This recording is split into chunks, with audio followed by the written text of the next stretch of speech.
লাঙল প্রতীক নিয়ে পর্দার আড়ালে চলছে নানা খেলা। বহুদা বিভক্ত জাতীয় পার্টিকে কেন্দ্র করে পর্দার আড়ালে নতুন করে রাজনৈতিক তৎপরতা জোরালো হচ্ছে। দলটির নির্বাচনী প্রতীকে লাঙল ঘিরে শুরু হয়েছে জটিল হিসাব নিকাশ ও নীরব লবিং। ভবিষ্যৎ নির্বাচনের সমীকরণ সামনে রেখে এই প্রতীক কার নিয়ন্ত্রণে থাকবে তা নিয়ে দলটির বিভিন্ন অংশের মধ্যে অদৃশ্য প্রতিযোগিতা স্পষ্ট হয়ে উঠেছে। প্রয়াত প্রেসিডেন্ট হোসেন মোহাম্মদ এরশাদের নেতৃত্বে 1986 সালের 1 জানুয়ারি জাতীয় পার্টির যাত্রা শুরু হয়। সামরিক শাসন থেকে বেসামরিক রাজনীতিতে রূপান্তরের অংশ হিসেবে গঠিত দলটি এরশাদের জীবদ্দশাতে একাধিক ভাগে বিভক্ত হয়ে পড়ে। বর্তমানে দলটির প্রধান অংশের নেতৃত্বে রয়েছেন এরশাদের ভাই জিএম কাদের। পাশাপাশি আনোয়ার হোসেন মঞ্জু ও ব্যারিস্টার আন্দালিব রহমান পার্থ পৃথক দুটি অংশের নেতৃত্ব দিচ্ছেন। সম্প্রতি ব্যারিস্টার আনিসুল ইসলাম মাহমুদের নেতৃত্বে গঠিত হয়েছে জাতীয় পার্টির আরেকটি নতুন অংশ। এই বিভক্তির মধ্যে রওশন এরশাদের অবস্থানও এখনো পুরোপুরি স্পষ্ট নয়। পারিবারিক ও রাজনৈতিক টানাপোড়েনে জিএম কাদেরের সঙ্গে তার দূরত্ব বাড়ে, যদিও তার নেতৃত্বে জাতীয় পার্টির একটি ক্ষুদ্র অংশ রয়েছে, যার সাধারণ সম্পাদক কাজী মামুনুর রশিদ বর্তমানে কারাবন্দী।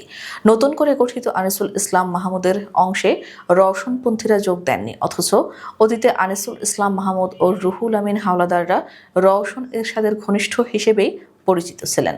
এই প্রেক্ষাপটে জাতীয় পার্টির ঐতিহ্যবাহী প্রতীকের লাঙল এখন মূল আলোচনার কেন্দ্রে। বর্তমানে নির্বাচন কমিশনের স্বীকৃতি অনুযায়ী লাঙল প্রতীক জিএম কাদেরের নেতৃত্বাধীন জাতীয় পার্টির নিয়ন্ত্রণে রয়েছে। আইনগতভাবে তিনি প্রতীকের মালিক, তবে ব্যারিস্টার আনিসুল ইসলাম মাহমুদ এই প্রতীকের উপর দাবি প্রতিষ্ঠার চেষ্টা চালাচ্ছেন বলে রাজনৈতিক অঙ্গনে আলোচনা চলছে। বিভিন্ন মহলে লবিং করে তিনি দাবি করেছেন, প্রকৃত জাতীয় পার্টি তাদেরই নেতৃত্বে রয়েছে। সংশ্লিষ্ট একাধিক সূত্র বলছে, প্রভাবশালী একটি মহলের আশ্বাস পেয়ে ব্যারিস্টার আনিস সমর্থকদের কাছে এমনও বার্তাও দিচ্ছেন যে তাকে লাঙল প্রতীক না দেওয়া হলে কাউকেই তা ব্যবহার করতে দেওয়া হবে না। ফলে নির্বাচন কমিশনের সিদ্ধান্তের বাইরে গিয়ে প্রতীকটি আটকে দেওয়ার কৌশল নিয়েও আলোচনা শুরু হয়েছে। রাজনৈতিক পর্যবেক্ষকদের মতে লাঙল প্রতীক নিয়ে এই তৎপরতা বিচ্ছিন্ন কোনো ঘটনা নয়। সামনে জাতীয় নির্বাচনকে ঘিরে সম্ভাব্য জোট, আসন ভাগাভাগি এবং ক্ষমতার সমীকরণে জাতীয় পার্টির ভূমিকা গুরুত্বপূর্ণ হয়ে উঠতে পারে। সেই প্রেক্ষাপটে প্রতীক নিয়ন্ত্রণে রাখা মানেই ভবিষ্যতের রাজনীতিতে প্রভাব বিস্তারের সুযোগ তৈরি করা। সব মিলিয়ে জাতীয় পার্টির ভেতরের বিভাজন ও লাঙল প্রতীক নিয়ে নেপথ্য এই লড়াই শেষ পর্যন্ত কার লাভ আর কার ক্ষতি ডেকে আনবে তা নির্ভর করছে নির্বাচন কমিশনের অবস্থান এবং রাজনৈতিক শক্তিগুলোর পরবর্তী চালের উপর। নির্বাচন সামনে রেখে জাতীয় পার্টির প্রতীকের লাঙল নিয়ে এখন খেলা শুরু হয়েছে। বর্তমানে এই প্রতীকটি জিএম কাদেরের দখলে রয়েছে।